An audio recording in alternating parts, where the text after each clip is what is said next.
Actor Vijay effect in Tamil Nadu. ഈ വർഷത്തെ കേരളത്തിലെ വോട്ടിംഗ് ശതമാനം നോക്കൂ. മികച്ച ഒരു 79.6%. ഉയർന്ന സാക്ഷരതയ്ക്കും പൊളിറ്റിക്കൽ അവയർനെസ്സിനും ഒക്കെ പേര് കേട്ട ഒരു സംസ്ഥാനത്ത് നിന്ന് ഇത് പ്രതീക്ഷിക്കാവുന്നതാണ്.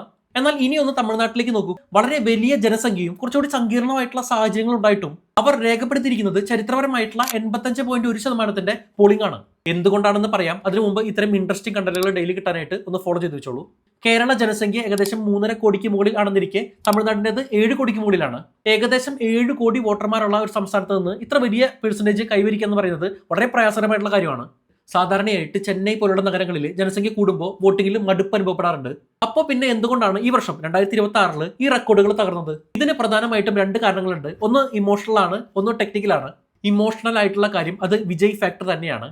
നടൻ വിജയുടെ ടിവിക്ക് വഴിയുള്ള രാഷ്ട്രീയ രംഗേറ്റം തെരഞ്ഞെടുപ്പിന്റെ എനർജി തന്നെ മാറ്റിമറിച്ചിട്ടുണ്ട്.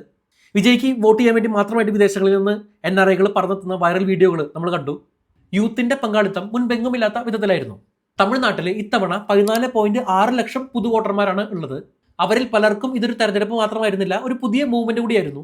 ഇനി ടെക്നിക്കലി നോക്കുകയാണെങ്കിൽ 2021 നിന്ന് 2026 എത്തുമ്പോൾ ഈ 11% വർധന, അതിന് ഒരു വസ്തുതാപരമായിട്ടുള്ള വശം കൂടിയുണ്ട്. ഇലക്ഷൻ കമ്മീഷൻ നടത്തിയ സ്പെഷ്യൽ ഇന്റൻസീവ് റിവിഷൻ SIR ഇതുവഴി വോട്ടർ പട്ടികയിൽ നിന്ന് ആക്റ്റീവ് അല്ലാത്ത 68 ലക്ഷത്തോളം 6.8 മില്യണോളം ആളുകളെ, അത്രയും ആളുകളുടെ പേരുകൾ നീക്കം ചെയ്തിട്ടുണ്ട്. ഇങ്ങനെ കൃത്യമായിട്ടുള്ള വോട്ടർ പട്ടിക കൂടി നിലവിൽ വന്നതോടെ പോളിംഗ് ശതമാനം ഓട്ടോമാറ്റിക്കലി ഉയർന്നു. ചുരുക്കത്തിൽ കൂടുതൽ എഫിഷ്യന്റ് ആയിട്ടുള്ള ഒരു സിസ്റ്റം വന്നു. കൂടെ ജനങ്ങളുടെ വർദ്ധിച്ച ഒരു താല്പര്യത്തിന്റെയും റിസൾട്ടാണ് ഇപ്രാവശ്യം തമിഴ്നാട്ടിൽ. മെയ് 4 വരാൻ പോകുന്ന തമിഴ്നാട് റിസൾട്ട് എങ്ങനെയാണെന്ന് ഊഹിച്ച് പറയാൻ പറ്റുന്നവരുണ്ടെങ്കിൽ ഒന്ന് കമന്റ് ചെയ്യും.